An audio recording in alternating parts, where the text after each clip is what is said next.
We had just moved into a little ranch house in the suburbs. Storybook neighborhood. Quiet, friendly neighbors, picket fences, the whole 9 yards. Suffice it to say that this was supposed to be a new start for me. A recently single dad, and my 3-year-old son, a time to move on from the previous year's drama and stress.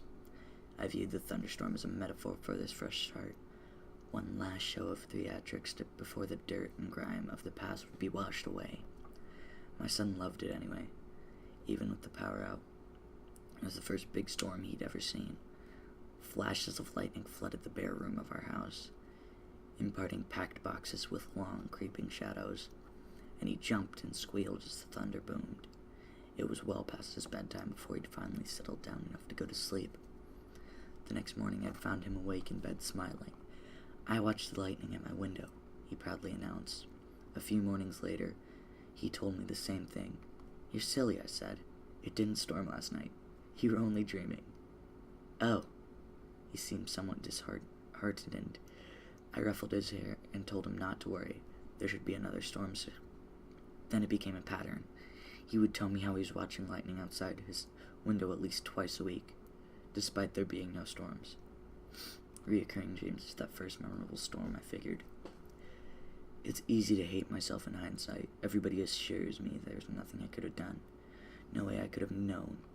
But I'm supposed to be the guardian of my child, and these are useless words of comfort.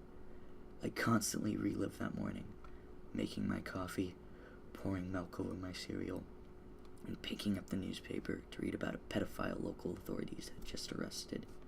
It was front page stuff. Apparently this guy would select a young target, usually a boy, stake out their house for a while, and take flash photos of them through their window while they slept. Sometimes he did more. My stomach sank as the connection was made. At the time, it was merely something from a child's imagination. In retrospect, it is the scariest thing I've ever heard. About a week before the predator was caught, my son came up to me in his pajamas and said, "Guess what, Hugh?" "What?" "No more lightning at my window." I played along. "Oh, that's nice. It finally died down, huh?" "No. Now it's in my closet. I've yet to see the photos police have collected.